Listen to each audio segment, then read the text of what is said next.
Okay, so I'm gonna jump into this video, and it's about the day of Aubrey's passing and the following weeks after it, and just kind of how, like, what I went through.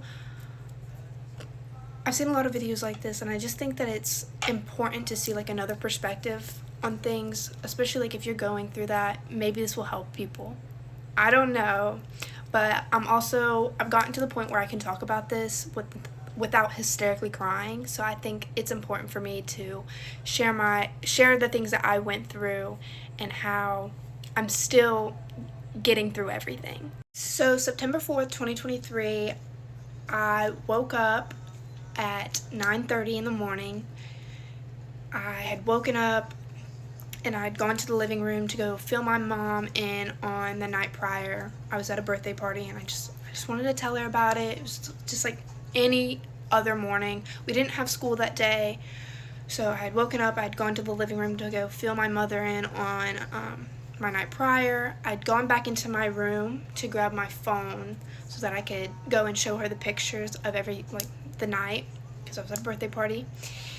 And I was in my room for max 5 seconds before I just heard like these blood screeching screams coming from my mother.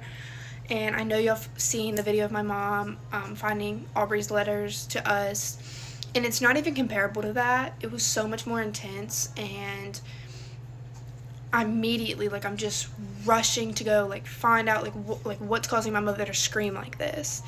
So I'm following the screams, and they obviously lead me to my sister's room, where I find my mom and my sister.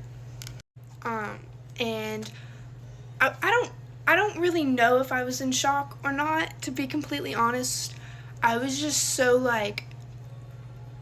I need to deal with what I need to deal with. So I'm immediately calling 911, running to my mother's room to tell my little brother, hey, don't leave this room until I tell you to. I'm on the phone with 911. I end that call. I'm calling my Uncle Jeff. I'm calling Nick. I'm just calling the people that I need to call, and then I'm trying to help my mother out the best I can. I'm just running around the house trying to do what I could. Finally, the firefighters were the first to get there. If you call 911, they all come. The firefighters were the first to get there, and then the cops, and then the EMTs, I believe, came. So they all got there, and at that point, I'm just hysterical. I don't know what to do. I'm trying my best to stay calm, but that's almost the most impossible thing to do in that situation. So they're getting there, and I'm just do something. My mother's in the room with my sister, and I'm just a mess. Honestly, I'm that's the best way to put it. I'm just hysterical. I'm just begging them for an answer. I'm trying to figure out what's going on, save her, do something. So I don't know what you call the paramedics. They all everyone's just inside, outside the house. It's just it's crazy. And Nick had finally arrived, and I mean, I just broke down. As soon as he got there, I'm just I really did try to hold myself together, and then the minute he got there, I'm just immediately a hot mess. I'm just bawling my eyes out. And at that point, we knew Aubrey had passed. So at that point, it was just it all happened time went by so fast for me. And so I'm a hot mess. At this point, I know my sister's not gonna wake up, but I'm I need to check on my mom. I need to check on Riker. So I'm running back and forth between checking on my mother and going into her room and making sure that Riker's okay and that he doesn't need anything. And so while all of this is going on, I'm going outside. I was just running around so much. I don't know why, okay?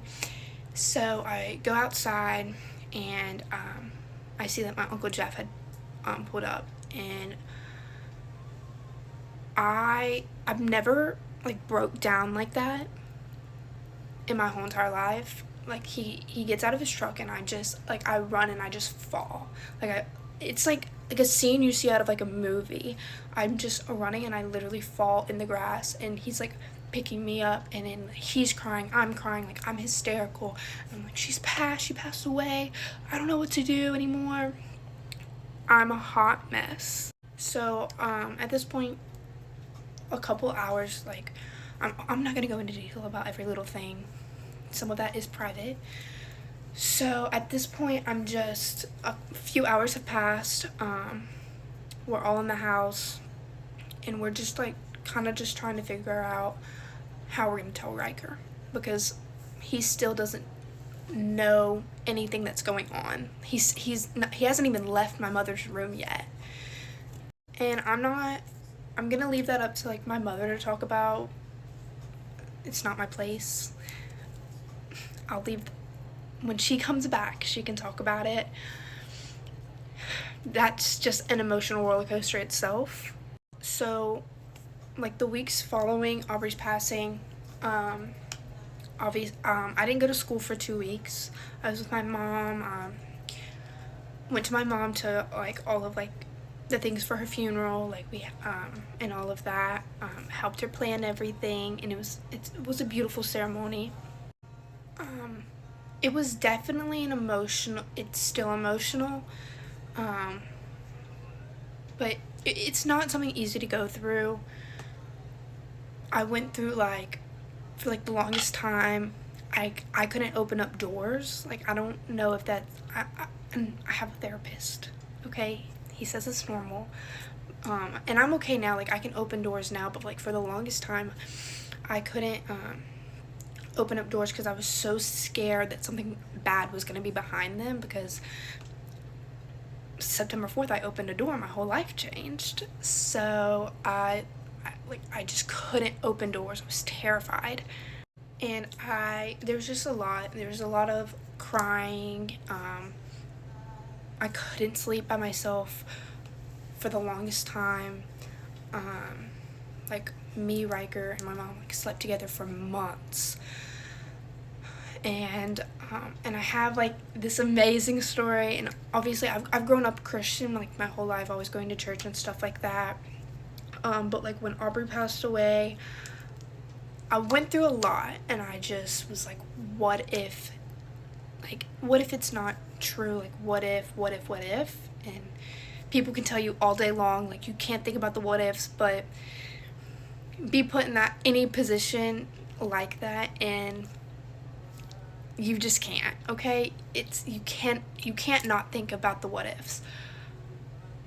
So I'm really going through it, just thinking about everything, like what if heaven and hell like aren't real, like what if, because at the time the only thing that was keeping me sane was, oh, I'm gonna see her again one day when it's my time, like I'm gonna pass and I will see my sister again one day. And so I just was going through it, and I always say my prayers at night, and I lay my head down, and I just it was the craziest thing ever. It was a man's voice, and I never heard it before ever, and it's just opened the book, and I just took it as that was Jesus telling me to go read the Bible, and I have been, and I'm definitely, I didn't mean to cut it off, but I'm definitely healing.